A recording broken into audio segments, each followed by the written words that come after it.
Thursday morning, Oxford Exxon Podcast. Chase Parham, Neal, McCready, Clark Ford studio this morning. There's not a reverb anywhere, is there? Okay, I think we're okay. Jeffrey Wright joining us here shortly on the broadcast, as he does every single Thursday. We'll talk some college basketball, some Ole Miss basketball, losing to Florida, but that's not really the story going on right now. We will talk about Chris Beard having his charges dropped. What does that mean for Ole Miss? I got so many basketball thoughts today. Okay. So we'll see. We'll get into them. We'll see if we can get to them. They're bubbling up. All right. We'll get into all those. We'll talk whatever else, although honestly, I think that's going to take the majority of today's show. So a show brought to you every single day by the Oxford Exxon Highway 6 West in Oxford. Lunch specials, ribs. You know the score here in Oxford. But if you're in the Jackson area, head on over to the Clinton, Mississippi Blue Sky. They're making homemade donuts. They look outstanding. Saw videos of them, pictures of them in the last couple of days. We don't live very close, so I haven't tried one yet. But they're going to get to all Blue Sky locations. They are in Clinton currently. So homemade donuts, if you're in that area, take advantage of that possibility. Again, coming to you from the Clark Ford studio. We are Clark Ford in Amory, Mississippi. 662-257-1900 is the number. Call it. Ask for our buddy Corey Clark. Tell Corey what Ford product you're looking for. He'll send you a quote within 15 minutes. In business hours, it's going to be right to the bottom line. He's not going to do all the haggling stuff and the hassle stuff. He's just going to give you a quote, and then you can do with it as you wish. I would recommend that you take it, get into a Clark Ford. You will love the service. You'll love the product. Corey and the people at Clark Ford want to be your car guy. They want to be your truck guy. They'll prove to you what that means when you make the call. 662-257-1900. Guest, including Jeffrey Wright, join on the myperfectfranchise.net hotline. If you're a displaced corporate executive or you're wanting to put your career in your own hands, Andy Ludicky can help you. He can also help you if you're an experienced entrepreneur who's sort of wanting to diversify. Andy's a longtime Rivals board member, a diehard college football fan, a franchise veteran. He owns multiple franchises and businesses, uses his expertise to help others find their American dream through a very thorough and free consultation process. So call Andy, put your life and career in your own hands. It's 100% free, nothing to lose. Find your perfect franchise at myperfectfranchise.net. Contact Andy anytime at andy@myperfectfranchise.net or call his cell phone. Many of you have, and a handful of you, more than a handful actually, have gotten your own franchise. 404-973-9901.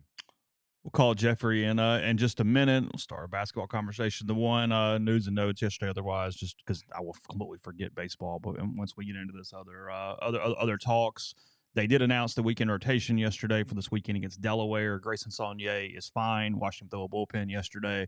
He will start on Saturday for Ole Miss against the Blue Hens. So Ole Miss will go with Hunter Elliott on Friday, Grayson Saunier, the freshman, on Saturday, and then Xavier Rivas, the transfer from the University of Indianapolis, on Sunday against Delaware. I know who Delaware is pitching somewhere, but it doesn't matter. We're not getting into that today. But anyway, Saunier is fine. They're good. The batter's eye will be in place when it needs to be. They'll get it cold fixed. out there tomorrow night. It's going to be really cold tomorrow night, a little warmer on Saturday, and then Sunday's actually pretty good. Sunday's like 62, 65, something like that. But, yeah, Friday and Saturday, both in the low to mid to high 40s, depending on the first pitch. So, yeah, not ideal baseball weather. We typically get a little better weather for opening weekend, and it's not the case. But it's okay. It's going to be all right. It's fine. Cool. I know people were frustrated by the parking thing. I don't have a lot of thoughts. The university should have told you guys a lot sooner. I do think that's the one screw up in this, which is giving you more options, but I'm not surprised that it costs to pay to park in those lots. I'm actually surprised it's taken this long to have pay in those lots to park. Look, when you pay your football coach $9 million, you got to create some revenues other places. You just do. I mean, I've got the hottest of hot takes, and we can break it out sometime. If it were me and I were the AD, the Grove would get parceled off. You just told me that before we started, so you're not just bloviating for the air right now. I would absolutely sell the Grove. Yeah. So, and the primer the spot, the more it would cost, like a stadium. I see some issues there, so I'm not with you, but I understand the sentiment and the reason for it. It would just be capitalism. I get that. That's it. I just think you got to be careful because now. Here's it's the thing. back into the other thing, though. Everything's capitalism. Here's the thing. Well, that's where we're headed. And when you're paying a women's basketball coach $1 million for a sport that doesn't make $1 million, you got to come up with the money somewhere else. And I'm not picking on women's basketball. I'm just being real. Well, that's the most relative salary versus revenue. I mean, conversation. So, anyway. All right. That's Maybe that's part of today's conversation. Maybe that's another day. It's another day. Yeah, we've It's got all another day. kind of stuff. So anyway, all right, Jeffrey Wright coming up on the line, assuming he's ready. You want to get Jeffrey on? Okay.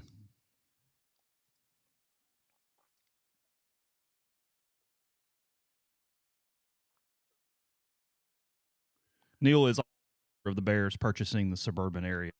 Yes, out there for sure. Are trying to reach is currently unavailable. He's currently unavailable. We'll find out when he's ready. All right, so I got some basketball thoughts. We got plenty. It's not like we have. I got lots. I got bubbling over thoughts. All right, first of all, I wrote a column, rebelgrove.com, last night. You did.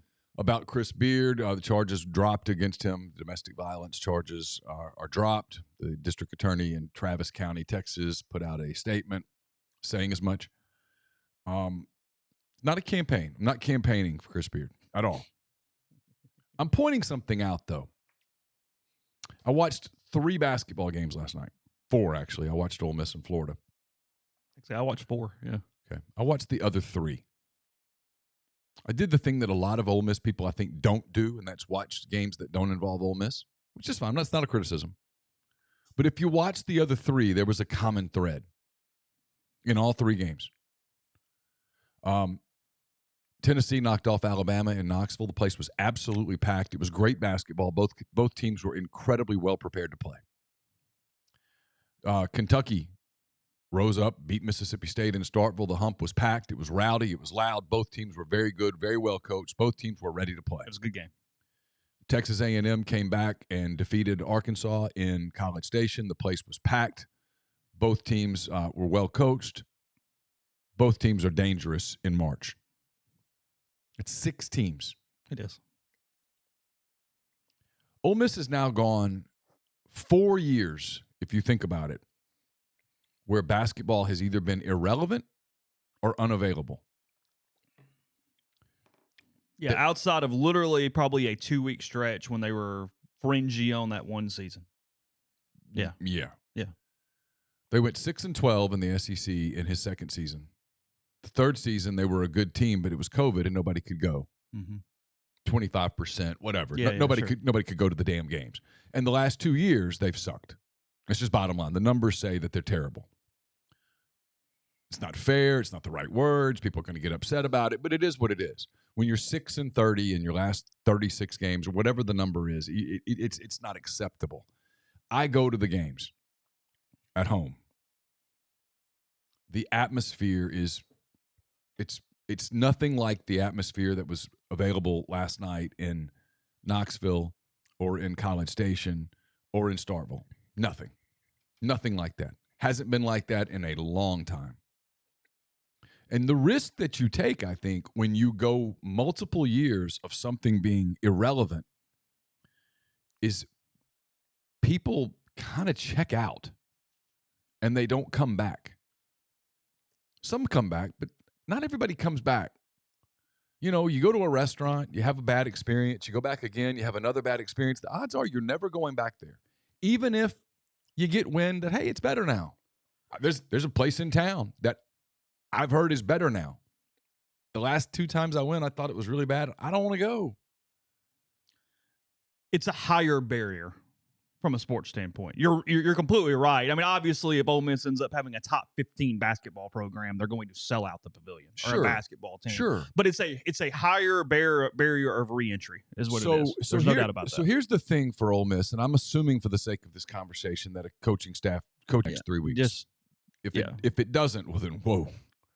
I mean, wow. Yeah, let's do the few good men thing where if you'll understand this, let's understand this, right, and let's move on and operate from that conversation. So let's assume that 3 weeks from today, Ole Miss has either played its final game of the season or they're about to.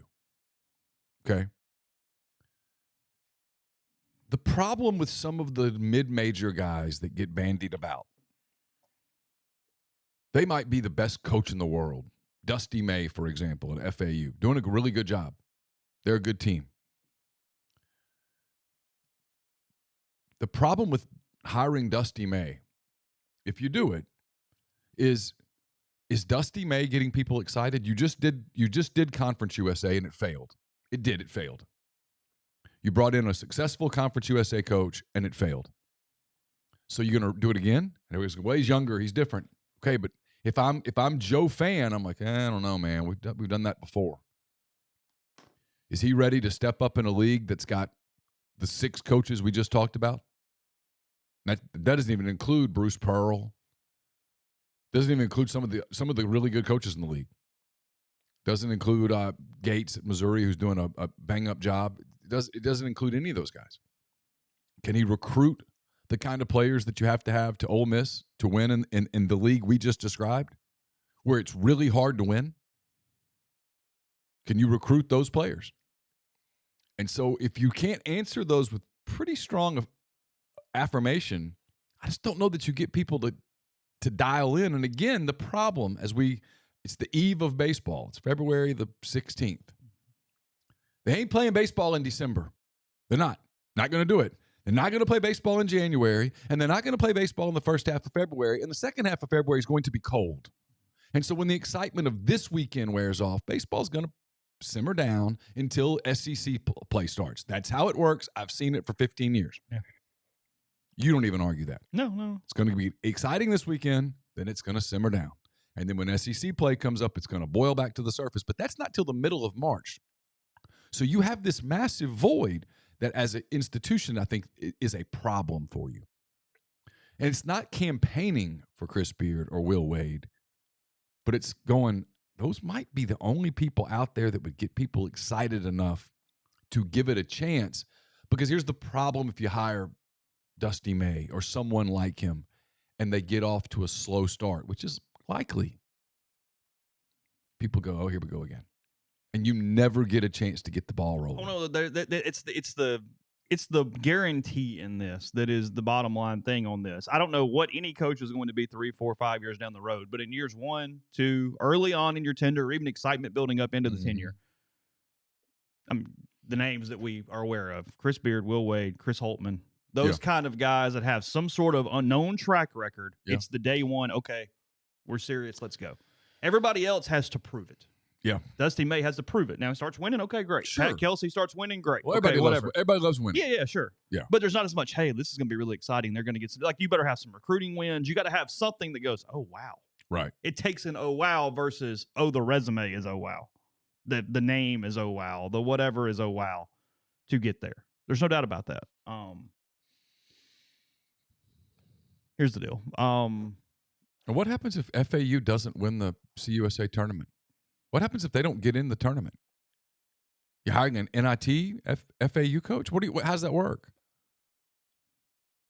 I feel like I'm picking on a guy that I've never met, and I've heard nothing but good things about him. I question how exciting that's going to be for people. So you're going to have to figure out a way to sell it from a PR standpoint. And listen, I'll say this. Richard Cross yesterday on Super Talk Mississippi, his show, said that he was pretty emphatic. Not hiring Will Wade. He went back to it and said, I am not using any qualifiers. No qualifiers. He said they're not hiring Will Wade. They're not hiring Chris Beard. So I'm going to give Richard his props. Richard's a lot more connected at Ole Miss. Say the message board people who simply discount Richard on this, you're wrong. You're wrong. Richard is far more connected in Ole Miss circles than I am. Not even close. I'll say that on the air right here looking at a camera. Richard absolutely is connected. And for him to say that, the way that he said it, he had to feel awfully good about it. That wasn't an opinion. I do not have his level of sourcing. I just straight on February the 16th at 8:21 a.m., if you told me to put my money somewhere, I expect Ole Miss to hire a mid-major coach for his next basketball coach. I do. I would also put pretty good money at not being Will Wade. I do not believe Ole Miss will consider or hire Will Wade. I don't. And you and I are on the same page on this.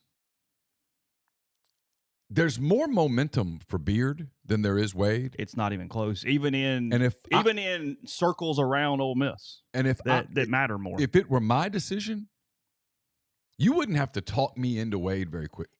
I could get talked into Will Wade super fast. You'd have to really talk me into Chris Beard. It's the weird illogical thing of this that there's a decent percentage of people, and I just mean around Ole Miss. I'm talking about employees, fans, whatever, just people that have some sort of stake in Ole Miss that I come in contact with. There's a very large percentage that has this thing where Will Wade is much less palatable than Chris Beard. And at the end of the day, Will Wade did something everybody else did, got caught for it, and it's basically legal now. And comes off like a supreme asshole. That is Will Wade. Yeah. That is, he has a very punchable face and he comes off like an asshole. That's Will Wade. But Chris Beard, because look. Yeah, hear me. I'll hit the button. Okay. If Chris Beard was cleared of charges yesterday, but excuse me if I'm not sold that what happened did not happen the way it was first said, and they simply were doing things to try to remain buyouts and save everybody's reputation in the process. Yes. Call me a cynic, no, but that's where I'm sitting right now. It would have to be proven to me that is not the case.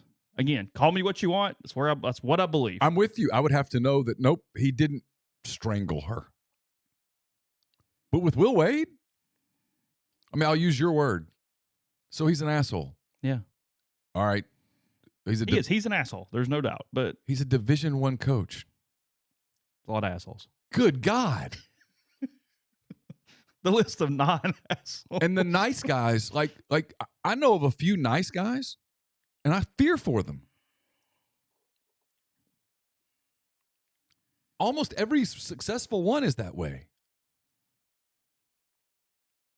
I just don't give me the character thing as it pertains to that. We're not talking about criminal stuff. No one's accused Wade of doing anything criminal.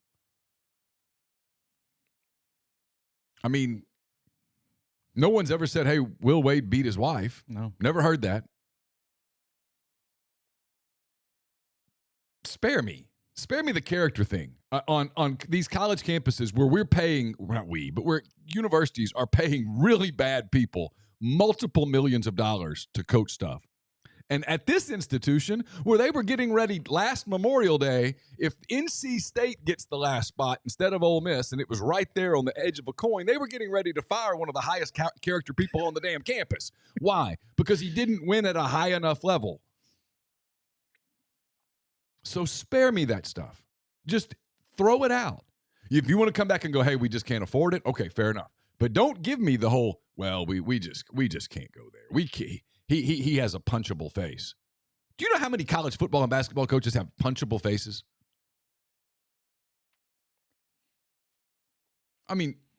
Give me a break.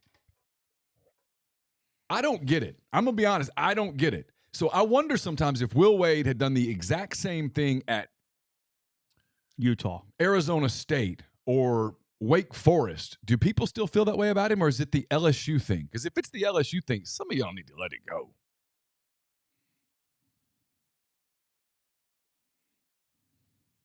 And that's not campaigning. That's just being real. Because Will Wade does one thing every place he ever goes, wins. And at the end of the day, right now, your problem at Ole Miss is not Kermit Davis is a bad guy or a good guy or any of that. Your problem is he's not winning. My Will Wade issue is that if he ended up with another year of a show cause, I do not think the Ole Miss program is in a place to where their head coach cannot recruit for a year. I tend to agree with that. And that's the problem. I think it makes Will Wade not hireable if you are not 100% sure that he would not get any extended show calls at all. Agreed. Or a show calls. Agreed. You probably could get that answer by April. Maybe. I don't know. Probably. I don't know how that works. Probably could find out. Do you believe after yesterday Chris Beard is coaching at the Division I level this season? Probably. Somebody will say yes. Yeah, Wichita State. Somebody will go, hey, look, he wins. He gets players, he wins. We live in a really, really, really, really, really short news cycle, man. The balloon thing was a big deal for a week. It's gone. You could absolutely make the Beard thing. I wrote this. You'd have to deal with it for 2 or 3 days. But you could do it on Tuesday of SEC first week of the NCAA tournament. You're going to get the columns. Then all those people that are going to write those columns, they're all the same ones that bow to the feet of the NCAA tournament and get on their knees and fill in the blank for the NCAA tournament. Now, that tournament's going to start on Thursday, and some kid for somebody's going to go off and hit some magical shot, and off they go. And we're going to start telling the same stories. And I'm not making fun. I'll watch the tournament too. Yeah, but there'll be a new St. Peter's. And somebody's going to bust all the brackets, and they're going to write about that. And then they're going to forget about it until next season. And then they'll bring it up for a while. But that's a simmer, not a boil. Yeah. It's already happened. And then they'll move on to somebody else. Somebody else will be the stick of the month. Or in this case, the stick of the day. You take a 2-day beating. What's the big deal? The problem you have, bigger than the media thing, is you just have to be able to say, hey, in town, and to your fan base, when they push back about it, is, y'all want to win, don't you? You want to win. It's all about winning. Here's the thing. You know what I mean? I mean, it's all about winning. Like Lane Kiffin, when he wins, everybody loves him. If Lane Kiffin stopped winning, if they went 5-7 next year, the pushback on the next Juice Kiffin tweet would be, yeah, you're only allowed to do that when you are winning, period. So when you win, there's nobody cares about the dog when you're losing. When you win, you're held to a different standard than when you lose.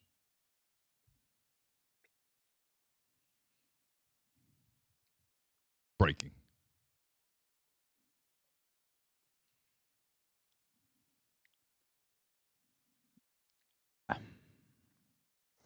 Yeah, I don't know what all Beard's options are. It's very possible he has 10 options that are fantastic, much better than Ole Miss. There's a vacuum right now. Well, this is where I am sourced. That's how I've survived 15 years on this beat, where I'm not as sourced at Ole Miss as I probably should be, and I'm more sourced other places than a lot of other people. He's interested in the job. I can say that with 100% certainty. Very interested in the job. Is one of the people that knows that, like Luke Fickell said yesterday on a radio show, right now, if you want real security, you get in the Big Ten or the SEC. You get in one of those two leagues. If you want real security, you get in one of those two leagues. Yeah, the programs where you know they're going to be funded and aren't going anywhere. Wichita State's not in that league. They're not going to be in that league. They're in the American. So, Ole Miss is in the SEC. So it's in one of those two leagues. I mean, Luke Fickell admitted yesterday, Wisconsin probably wouldn't have been first choice, but they're in the Big Ten and he had to go. Which is what I said last November. Did he say that? Yeah. Did he? Which is like I heard last November that Luke Fickell was leaving Cincinnati. Speed bump. Yeah. Is that really what that was? Mm-hmm. No shit. I mean, they are large speed bumps, but wow. Thank God they are. Otherwise, it'd be a speedway. That sounded like a wreck outside. I'm waiting for the day when someone goes flying over. Somebody hit that speed bump at like 40 right there, didn't they? Mm-hmm. I mean, Yeah, I'm waiting for the day. It's coming. There's people like doing Bigfoot and Gravedigger out there a little bit, aren't they? Like they're. Mm-hmm. Yep. Some bitch, that's the loudest I've heard it. You can see it coming though when I'm coming through. Like you can see that, yeah, they're going too fast, and like it's like they take out the whole bottom. They're just. Yep. I enjoy that. Do you? Mm-hmm. You want the chassis to fall to the ground, don't you? I wouldn't cry. A little bit. Yeah. A little bit. Okay, here's the other part, and it's my opinion. Keith, if you disagree or if I'm causing you an acid issue, I'm sorry. My opinion. The other part of this is I don't know that Ole Miss wants to spend this kind of money on college basketball. Sit down. I understand. Go ahead. Start having your panic attacks. My opinion, you look around the landscape. I don't know that Ole Miss is willing to spend $3.5–4 million a year on college, on men's basketball. I just don't. Here's the truth. My opinion. Put it on me. If somebody disagrees, fine. Call me. We'll talk about it. I think they're overextended on football. I think they're doing everything in the world to make Lane Kiffin as successful as they can make Lane Kiffin. Kudos for that. It drives the boat. If you win in football, nothing matters as much. We all are aware of that, we're sure. Mm-hmm. But when I do the math, Ole Miss has, 12th, 13th budget in the SEC overall? Something like that? You good with that? Higher than Vanderbilt, but in that realm with Missouri and State and other people? I'm not going to find it, but I can't argue that. It's in the bottom four. Probably. I know it's a lot of money and it's top 15 nationally, but it's bottom four or whatever nationally, but it's in the bottom four. Sure. In the SEC. Start looking around campus. Lane Kiffin he has a top 10 national salary. Mm-hmm. He has a top half SEC salary. Do the math. Yeah. It's in there. Mike Bianco is the second highest paid coach in the country behind Tim Corbin. He's the highest public school coach in the country. today, Kermit Davis is a top half of the SEC salaried coach. Because everybody that was hired last year, and there were 6 of them, all make less than Kermit does right now. Okay. Mike White was the largest salary getter out of last year's coaching hires, and he was $3 million on the knot for this season. Okay. Maybe his total compensation in 4 years is higher, but right now, his check every 2 weeks or whatever it is lower than Kermit Davis. You look into their Olympic sports. Coach Yo got a raise, makes a lot of money. She's closer to $1 million than she is $500,000. I don't know the exact number, but whatever. Okay. Corey Hinkes won a national title, but it's like number 2 in the country last time I checked for women's golf. Malloy has gotten raises. I mean, credit to you. Good job, Chris. Gotten raises, all that kind of stuff. Matt Mott. Chris is like, hold up. Yeah, no. Not yeah. All good. Love you to death. Let's go have a beer. Not me. Everybody hates me. He's trying to get you pay cut. Look, Matt Mott done a hell of a job. Top 15 national salary, give or take. I mean, you look at it, and at some point, I'm just doing the math, an athletic department's going to go, and now look, should men's basketball be where this is? That's the conversation. But today, you look at it and go, well, hell, somebody's got to make bottom half. Look, they've kind of punted volleyball from a salary standpoint. Mm-hmm. And a couple other things. I don't know what the softball coach is making. There's sports where I have no clue. Okay. But overall, you look at it and go, I think that's part of this. Now, the question is, when you win, you make more money, stuff comes in, excitement, whatever, you fix this problem. Mm-hmm. But I do wonder from a straight balance book standpoint if that is playing a large role in what is going on right now. Should this be what happens? Again, we're all speculating on what eventually comes out in 3 weeks. Richard wasn't speculating. He was not. There was no qualifier. And when I saw that clip of Richard saying that, I went, oh, no. Interesting. Yeah. I did not go, oh, he's an idiot. No, nope. No, I mean, it's what Richard believes. I've talked to Richard. I mean, I think Richard's really good at what he does. I know he's well-sourced at Ole Miss. That's putting it mildly.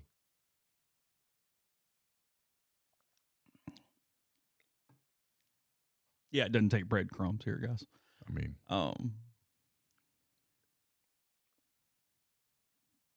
my opinion.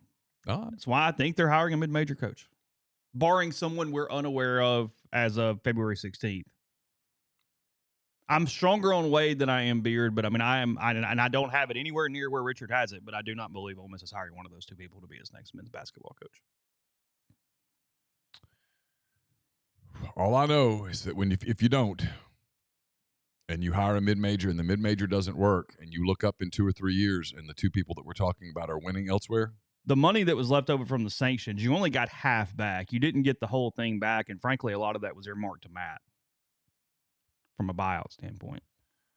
Walker Bailey says, where did the Jeff Goodman specifically mentioning Beard and Ole Miss report come from in our opinions? I didn't see this. What did he say? Well, Jeff Goodman said Chris Beard, I don't know it precisely.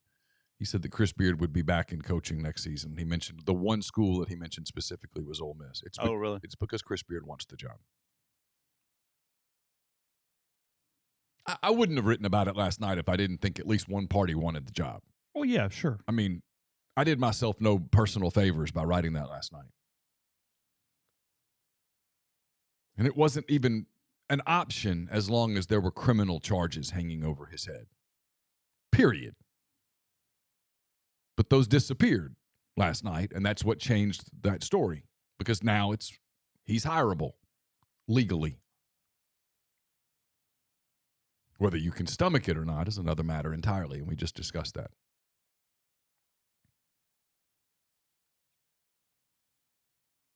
But he's not going to be prosecuted. It's over. There won't be a trial. There won't be a hearing. It's over. Yeah, Jeff Goodman said, "Do not be surprised if Chris Beard is back in coaching somewhere next season. In fact, I'd be more surprised if he weren't coaching now that the charge has been dropped." Agreed. I agree. Look, the argument, and it is. I'm not advocating for this argument. But the argument is, hey, she said that it was self-defense. It just was a blow-up. We're happy we're together, blah, blah, blah. It's never happened before. It'll never happen again. You put that in a contract, make it crystal clear that if anything resembling that were to happen, that the contract is voided immediately, and you march on. And the only way that a Chris Beard or a Will Wade in a scenario where he was at Ole Miss, the only way that he ever lands one of the big jobs, the Kentucky-type jobs, is twofold. One, you stay completely out of trouble, and two, you win really big. That's it. And more likely, you end up kind of like Bruce Pearl at Auburn, where you stay there forever. And it's working out for Auburn. They're going back to the tournament again. And before people go, well, Auburn's always gone to the tournament. No, they don't. I covered Auburn for 6 years. They went to the tournament 3 times. No, they had a huge lull between that and that. I mean, and then after I left, there was a Jeff Lebo era. After I left the beat, I think they went a decade of That's no what I'm tournament. saying. I mean, no. Bruce Pearl is Auburn basketball. It's not Auburn basketball. Nothing against Auburn. I mean, they've got Charles Barkley and Chuck Person and Wesley Person and all that stuff. But let's not act like that's Kentucky over there. It's not. That's Bruce Pearl's program.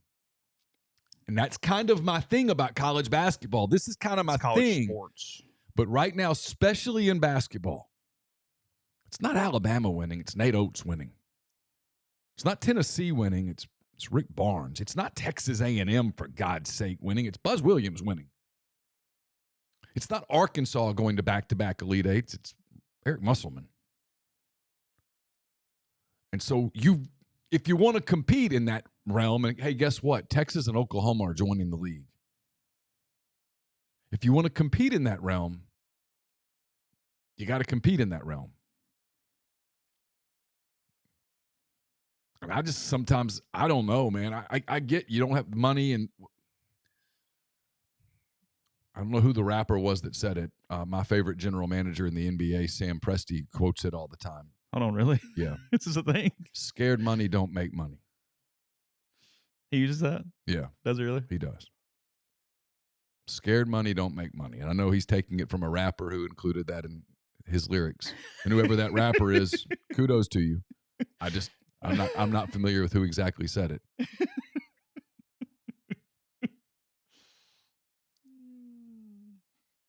sure someone can tell me.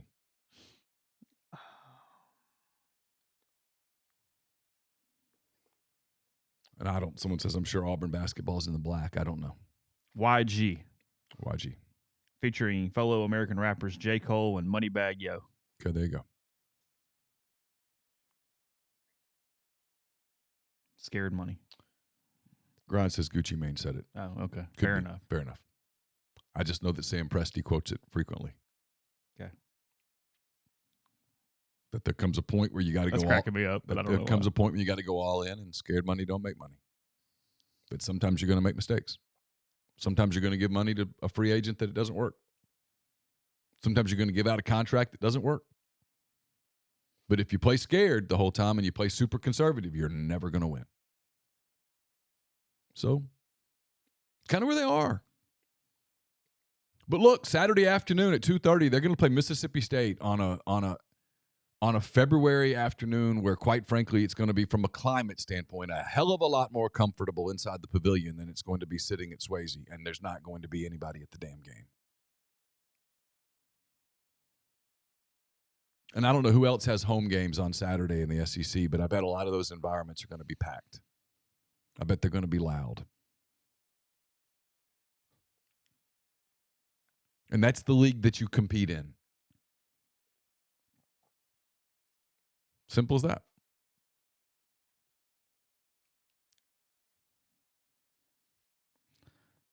Yeah, I'm not going to sit here and act like I know the ins and outs of how to run an athletic department from a money standpoint, to know where you get money from or where you don't get money from or how you literally make payroll. I have no idea. Beats me. But yeah, look, the pavilion issue, and it's an issue. And it's not just on a balance sheet. It's throughout your fan base. It's keeping people energized through 12 months. It's all these different things outside. I mean, obviously the money is what matters, but it's so much bigger than that right now, where you just have this huge hole in your sports calendar in the middle of the year. It's massive. Frankly, at a time when people are kind of looking for something to do. Of course. The winter's sort of whatever around Oxford. It's cold and gray in the winter in Oxford. That's what it is. And I mean, it's where we came back to it. Is most coach? I mean, obviously, new coach to some extent generates a little bit of excitement, but it's going to be a prove it mentality with a lot of other guys that are not one of these 3-4 names that we're aware of. Again, at the moment, maybe there's some. Sure. I mean, the job isn't open, so you can't say, "Hey, all this guy would or would not be interested." I mean, I don't know. But yeah, and I'm going to dig into May and find out a little more about him. I think Pat Kelsey at College of Charleston's a really interesting guy. He's incredibly good with social media. I mean, Keith can obviously find out anything he wants about Dusty May. Yeah.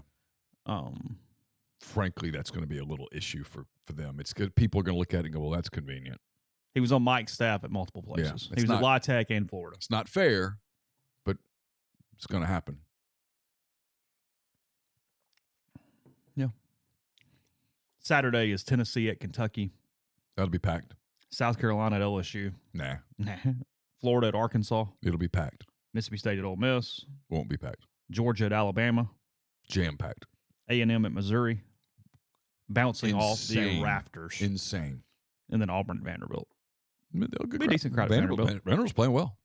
Vanderbilt had it wasn't a great crowd, but there was more people there for the Ole Miss game than I anticipated there being. Yeah. It was like 60% full. They're okay. By the way, Colin Castleton broke a hand last night. He's probably out for the year. Yeah. Which is sayonara to their. Yeah, because Florida's social media team basically said, "Love you always," but that's probably it. Yeah. So they interviewed Golden after the game. Is he an NBA player? Yeah. Is he?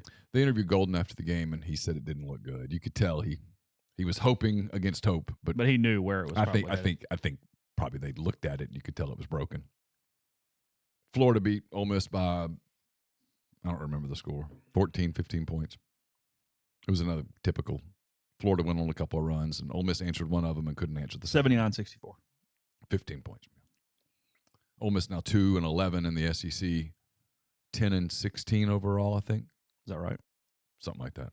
Morrell had 15. Myron Jones had 15 for the Gators. Yeah. Matt played well. Jamin played pretty well. Jamin has played well. Yeah, Jamin's been good. Jamin would have a really good season going if he was the number 3 option, where he could consistently just be the number 3. Yeah. And you had 2 dudes who could play, and you're letting that run out. Really good role player. Really good role player. I told you recently how much I love Texas A&M's team. You've been pretty high on that. Love them. That was actually the game I watched the least last night. I watched Alabama and Tennessee a lot. That was a good game. Until, here's the truth, though. It never felt like Alabama was winning that basketball game last night.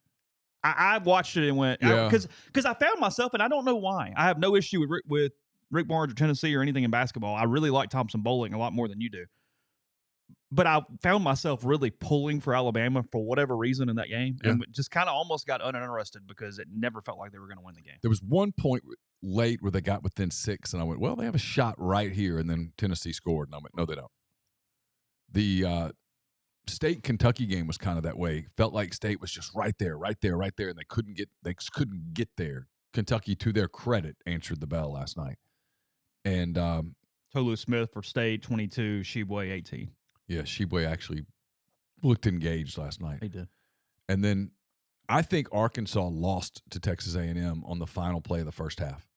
They were up 12, like a second and a half left. A&M ran a little inbound play, and I think it was Debo Davis ran under the screen and let Hafner, the redheaded kid for A&M who doesn't play much, but when he does play, you have to guard him because he can really shoot it. Let him have an open shot from the top of the key, and he knocked it down and cut it to 9, and it felt like the momentum shifted right there. That's what A&M does, man. They will stress you. 62-56 A&M last night, 71-68 Kentucky over State. Yeah. It's a huge win for Kentucky. Basically had to have it. Drew asked if there's been any rumblings about Mike White. No. Mike's happy in Athens. They're not. All good. It is my opinion that Mike did not and does not want the Ole Miss job. Keith can't hire Mike. He just can't. And even if Mike really wanted the job, Keith can't hire Mike. He can't hire his best friend and then it not work out.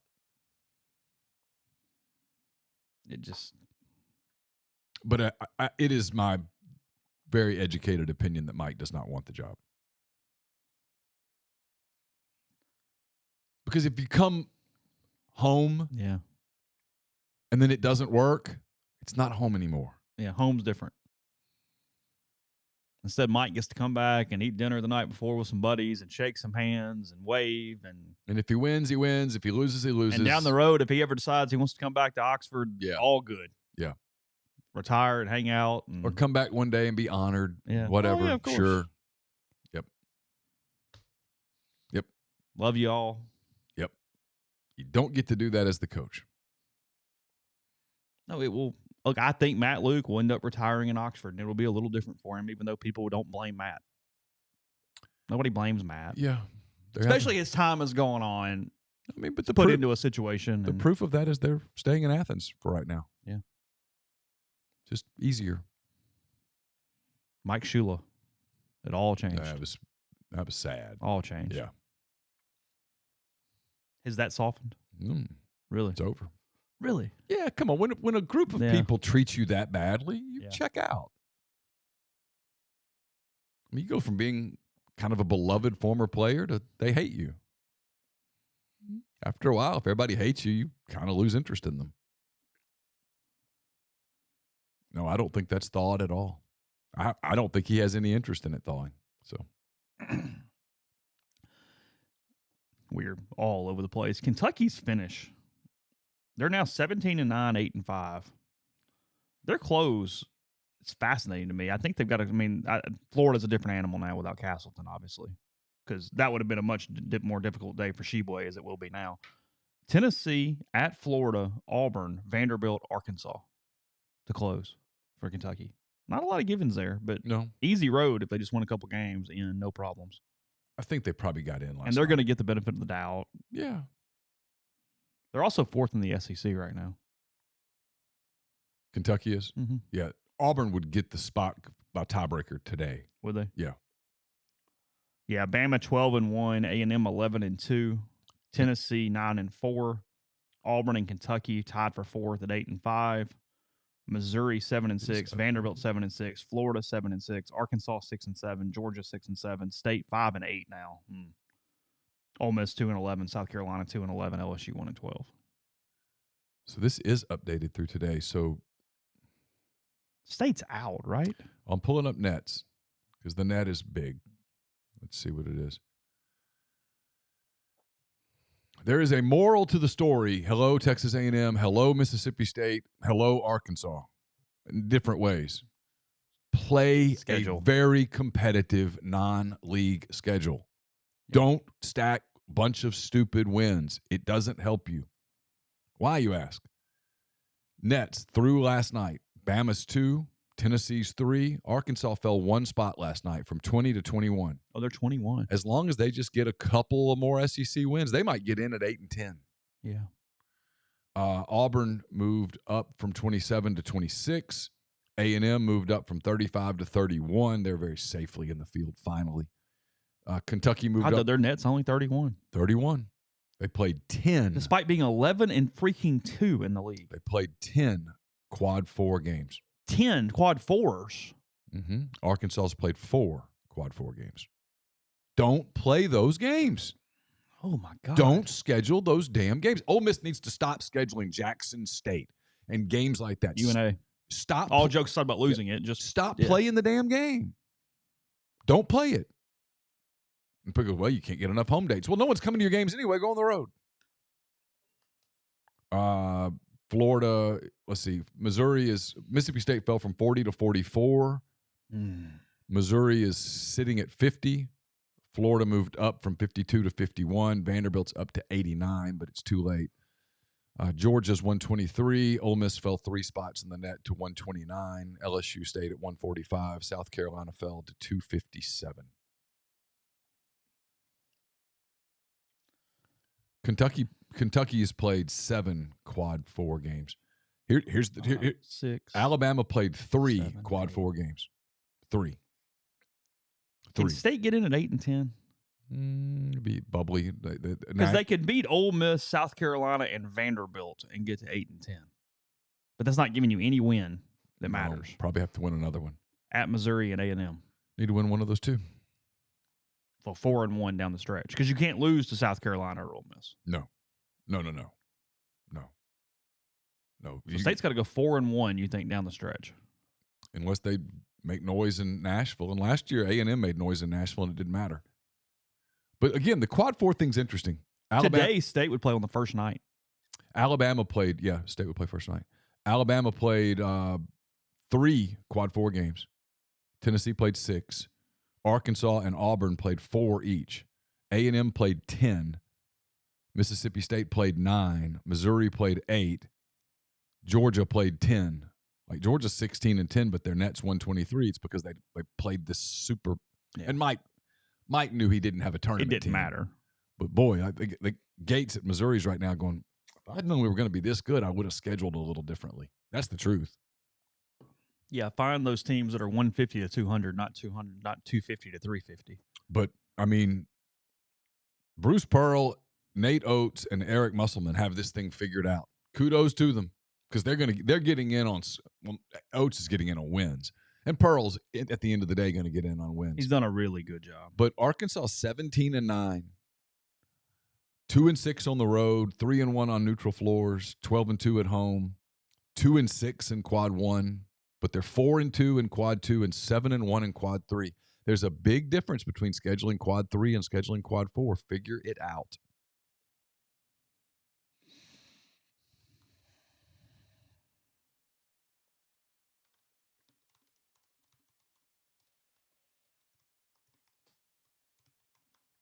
What you got? Did you I was answering a question. Did you actually, how much did you stay with Florida, Ole Miss versus Alabama, Tennessee? How did you flip between those last night? I made myself watch Florida, Ole Miss. Did you? I started it, and when Florida got up by like 8, I kind of went. But I was sitting here and I was writing a column at the same time, so I had Florida on that one where I could see it, and then I would just look over at Alabama and Tennessee when I could, because I was trying to get the column done in time to let you read it. Well, because I was sitting in the kitchen. Carly Ann was trying to like take over the TV for something else, and I'm like, no, I'm watching basketball or whatever. And then like got flipped over to the Ole Miss game. I was like, no, not that one, the other one. And everybody was like, hold on a minute. I was like, no, I'm not covering it. I can watch Alabama. It's fine. So, well, then I started to write about it. And I'm like, oh, no one cares. I mean, I wrote. There was no reason to dive into. Ole Miss shooting 42% from the field is not the story from last night in any way. No, and they shot 25% from 3. They just can't shoot. Got to go get shooters. I'm curious just from a straight college sports standpoint, because, he lost early, then won some games. Marcus Freeman at Notre Dame. What do you make of this fact that he publicly basically ran Andy Ludwig through the damn school, made it known that, hey, he's my OC, he's coming on this visit, and then can't get it done because they couldn't pay the buyout. He ends up just promoting within for his offensive coordinator. Utah wouldn't come off the buyout. Notre Dame has paid buyouts in the past. They've been more perfectly fine with it. Tommy Reese, when he came out. Well, if I'm Marcus Freeman, I'm wondering, is that a sign? You guys don't believe in me? They let him take the dude to the hockey game and be on the scoreboard and the whole deal, and then went, nope, not paying Utah's $2 million buyout or whatever it is. I mean, if I'm him, it's bothersome. That's a little bit of a note. Oh, it's something to keep an eye on. I mean, put a flag on that one. Yeah, not be completely. Somebody somewhere in South Bend in the meeting said, why are we doing this? It's $2 million. I don't know the rest of the context, but somebody stopped it. Somebody went, this is stupid. Yeah, but that's who he wants. I don't care. Somebody had to go, I don't really care what he wants. He can just hire from within. If I'm Marcus Freeman, I'm winning next year.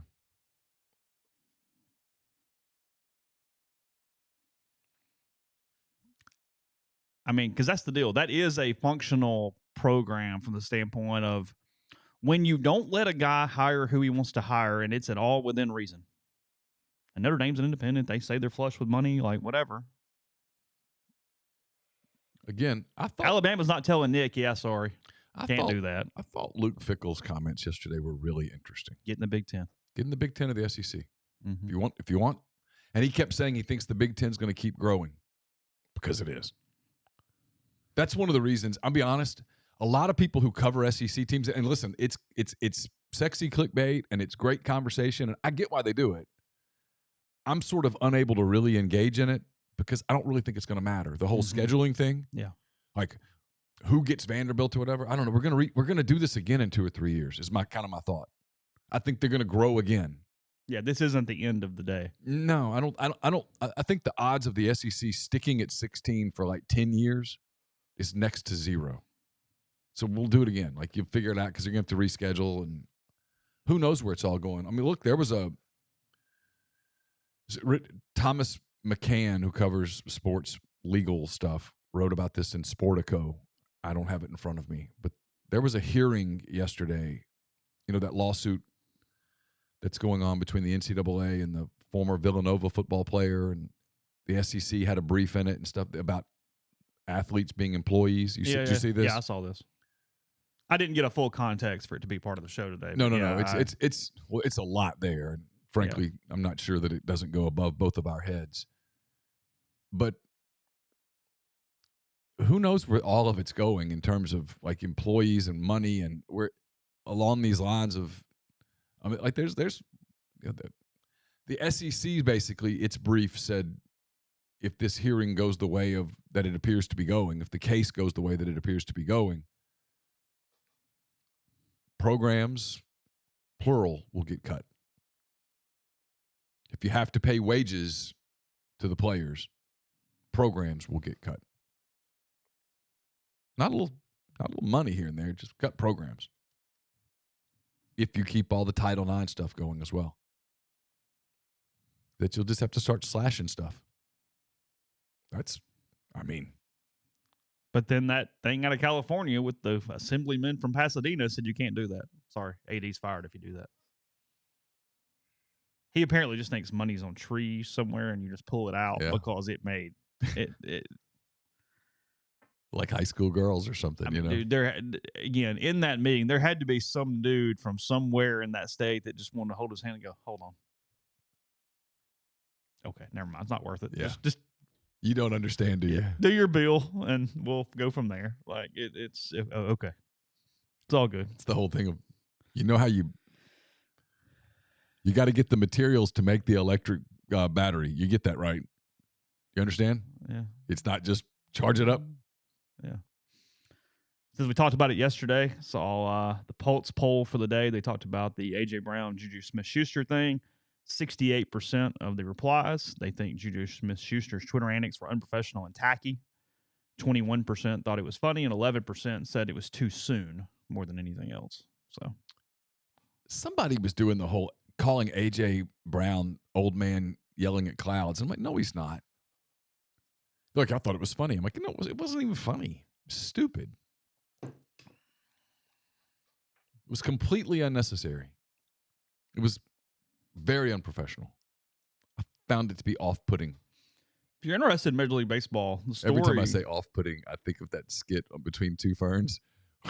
Scarlett Johansson says to Zach Galifianakis, you should be off-putting because you're fat.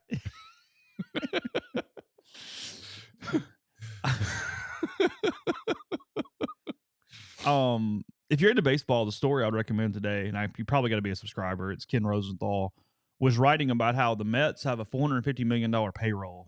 But how do you, over the course of 162 games, protect Verlander and Scherzer and those guys because they're older? That they did a payroll, but they put a payroll together for a bunch of dudes who are older from a pitcher standpoint, and that in pure Mets fashion, which would warm my heart, it could all fall apart by mid-August and be a complete disaster with an injury or two. I'm not picking the Mets. The Mets have like an all-name team. Yeah. But that's not really wins in baseball. It's not put together very well. It's throwing money at the problem, and now. Well, unless you have an anti-aging situation that you figured out there. I mean, they're carrying a luxury tax payroll of $373 million. It's over $80 million over the highest threshold. I'm picking the Braves. Are you? And then after that, I think I'm picking the Phillies. If you said they're there too. I mean, they were pretty good last year. But I'm picking the Braves to win the East. I think I don't even think it's close.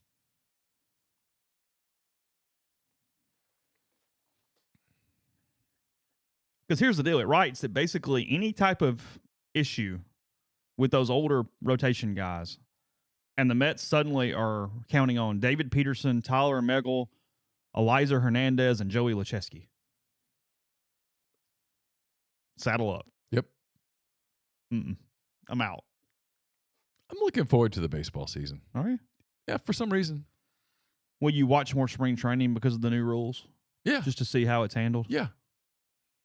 That's where I thought whoever it was yesterday missed the boat with that column was, no, it's good to get it now. Just go show it to us. Well, what he was saying wasn't that it was – he said there's going to be meltdowns. Well, there will. It's going to be – his words were it's going to be a shit show. Yeah. Because unlike the college guys and the minor leaguers who just have to say, okay. Yes, sir, I'll do it. Some of those guys are going to be like, this is not – nope. I make $19 million a year, and this is how I've done it, and this is what I'm doing. And when they enforce it, they're going to lose their minds. Like, can you imagine being the home plate umpire that says, all right, Mr. Trout, you need to step back in? Can't wait for the first blow up between Joe West and whomever. Yeah. Because speaking of assholes, yeah. There's a lot of Major League Baseball players who are assholes. We're setting up for a great season of John Boy lip reading. Yeah, for sure. We're in for a perfect year of lip reading coming up here in a month or so. That's what we're doing. Literally, can you imagine Aaron Boone when he's going to lose his mind. And some umpire, especially some young umpire just breaking in, is going to be like, look, man, I'm just enforcing the rules. What's the guy saying in that clip? He goes, we're in the jackpot here. Oh, yeah, that's right. That's right. I forgot that. Look, we're in the jackpot here. We got bosses, too. I forgot They're watching us also. You know, I get that you're upset, but I forgot that. Yeah. I love those videos. Oh, Joe West retired? I missed that. Yeah. Okay. Good. I'm tired. I was tired of it. Yeah. I mean. But again, I don't feel sorry for the Major League umpires. They're well compensated. It will be fun to watch. I do feel sorry for the college umpires. I do. I know you probably don't. I'm telling you, 10 games into the season, you're going to start feeling sorry for them. I mean, I do what you get. I mean, it's true, though. I mean, they literally got off at State Farm at 1:30 and drove over, and it's and they're just enforcing the rules. They didn't make the rules. Well, I had probably a subscriber and listener who umpires at a lower level was saying that he had some experience so far with the clock, and that the biggest thing was just the struggle with keeping up with the clock. It's just it's an added thing that is really stressing people too. Yeah. And in some ways, the clock on the wall is even worse because everybody's staring at it with you. So every time it gets to 1-0, the judgment call of, yeah, but he started his wind up, so we let it go. Versus, well, and also, but you got to get in position to determine whether a 94-mile-an-hour fastball touched the black or not. Mm-hmm. And in the college game, and you know this, there's a difference between umpiring the Friday game and umpiring the Sunday game. Friday night, most times, you're going to get pretty good pitching. Sunday, you might not. And so people are all over the place, and now you're having to watch the class. It's going to be a cluster. It is. If they enforce it like hardcore. And again, we'll see. But everybody says it's going to be incredibly hardcore. Okay. Everybody I've talked to says, no, it's like a thing. Yeah. You think that thing diminishes a little as it gets going. I do. I compare it to like college basketball seasons where they start off with, hey, we're going to call all these touch fouls. And by the tournament, they're not calling Well, them. I mean, it's a good point. That first year they did it, it was one of AK's last year's. And they had emphasized hand checks. And for the first 2 weeks of the season, it was just, by God, you got breathed on with a hand check and it was a foul. It was like, okay, guys, we can't play. And he would be like, quit asking me about officiating. You're just getting me fined. And I'm like, yeah, but it's like the topic. Yeah, but don't ask me. I'm like, no, I'm going to ask you. Just killed all the rhythm. Yeah, the games with whatever rhythm college basketball has to begin with. No flow at all. Which is already an issue. Big time. You could have bet on the Nuggets last night. You would have won. I gave you a 5.5 line. Nuggets won by 9 or 10 last night over Dallas. So. Kyrie did not play. Did he not? No. Okay. Just an off night? He's got some sort of issue. He always has an issue. You're not buying them house. I'm not buying them yet. I'm not, but I'm also. Well, they haven't won a game with them yet. But I'm also going to give them a little more grace. It takes a minute to get chemistry. Again, like I was watching Arkansas A&M last night. Nick Smith didn't even play in the second half, and I don't think he got hurt. It's so hard to change chemistry midseason. For the Grizz fans, they won 117-111 at home against the Jazz last night, 35-22 overall, now 24-5 at home. There for Memphis. So, your Thunder won a game last night. Yeah. Beat up the Rockets. Yeah. It was kind of some Rockets just kind of laid down. It was kind of some Thunder scandal yesterday. Jabari Smith came out saying that the Thunder had given him a promise. And that when the Thunder took Chet Holmgren number 2, that he was stunned. Oh, really? Like shook. And I think what it was the Thunder believed that Orlando was going to take Chet Holmgren. And the Thunder were going to take Jabari Smith instead of Paolo Banchero. It's pretty well known that the Thunder, and in hindsight, this doesn't look like the greatest decision in the world, but that the Thunder did not really like Paolo Banchero, who right now looks like the best rookie. Shows you the kind of money that's in the NBA and all these different sports versus I saw a thing on the internet yesterday where Banchero already makes more money than Ovechkin per year. Yeah. It's about the best scorer in the NHL, and the rookie makes more money than he does. I mean, people talk about the NBA. It's never been more flush with cash. Tons of money. About to get a massive TV deal. Oh, really? Mm-hmm. Yeah, it's an incredibly healthy league. What stations? Is it moving or what? No, I think it's just renewing. So, like... But everybody wants it. I mean, TNT's putting the money back in. Yeah, and all ESPN. It makes money. And it gives you so much programming. Yeah. Which is huge. Yeah. Number of hours that you are filling with those. And it's easy to program because you know how long an NBA game's going to last. It's 2 hours or whatever. It's 2 hours and 20 minutes or whatever. Is that about what it does? Yeah. What do they put it in? A 2.5 hour slot? Yeah. A little quick pre-post. Sometimes they'll leave 3, because it might get overtime or whatever. But do they do really? Some pre and you do some post, and it's it's good. It's easy. But a game that tips at 7 is usually over by 9:30. You know what you get, and it works. And postseason NBA is really good programming at a time when there's nothing else going on. Time of year matters there. Sure, of course it does. Postseason NBA doesn't compete with the NFL. It competes with Major League Baseball at the beginning of the season, so it wins. It's one of baseball's problems, is its postseason competes with college football and the NFL. Obviously.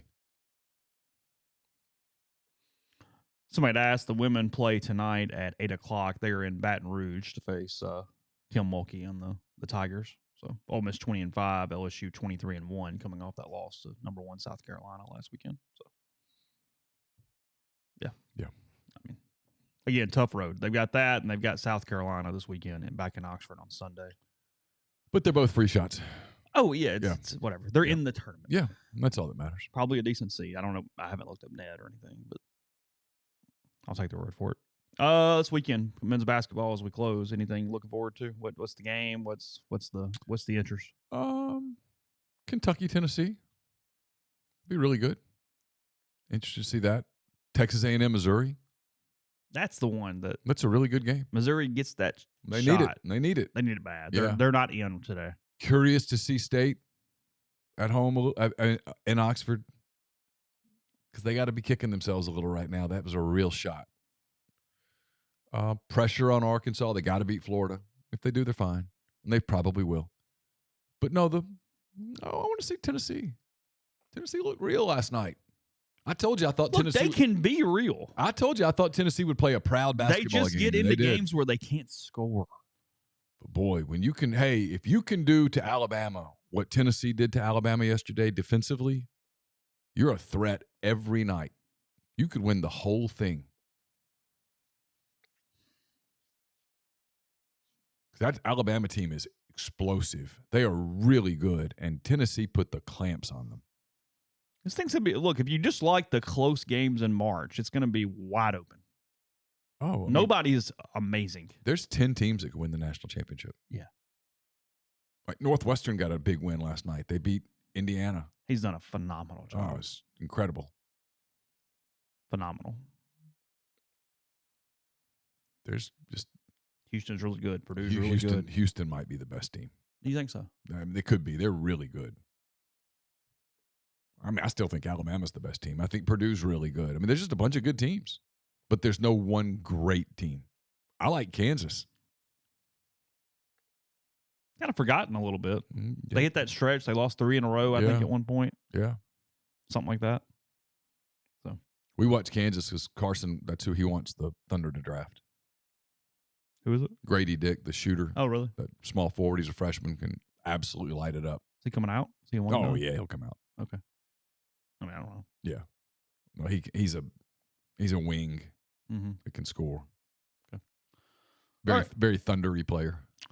We'll follow anything from this basketball angle. Again, Ole Miss basketball at home, 2:30 on Saturday against Mississippi State. Baseball this weekend against Delaware, 4:00 tomorrow, and then noon on Saturday because of the basketball game. That's a shifted time. Be aware of that because I know I've had multiple people go, no, baseball's later. They moved baseball to noon because of basketball. So just be aware. What? Nothing. Are you curious at like 2:00? Yeah, I mean, look, am I curious to see what happens? Because if Elliott's out of the game, Ole Miss is up 13-1. You go, okay, fine, or Saunier, whatever. Well, I don't doubt that people leave the baseball game in the 6th inning. Or they I just kind of wonder where they go. Game. Question where they go. Is the pool enough to get you across campus instead of going to the square and having a beer and a drink and a pizza and calling it a day? I mean, you go, hey, we can go down there and just watch it on TV. I know what my guess is. Yeah, there's a bar. They have a TV. They have beer. Yeah. I'm a little cold. It's going to be warmer down there.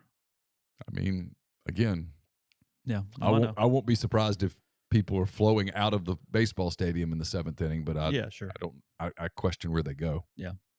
So Neal's column's up. There's a recap from last night against Florida as well. More baseball coverage coming to you. Brian's got a podcast on the network. He talked to Colin this morning, or talked to him last night. It loaded this morning. And Tyler and I are doing a show this afternoon. We are 2:00. 2:00. We're tentatively scheduled to be joined by Troy coach John Summerall. Oh, so okay, got stuff coming your way. So that's 2:00 on the network. So take care. We'll talk to you again very soon.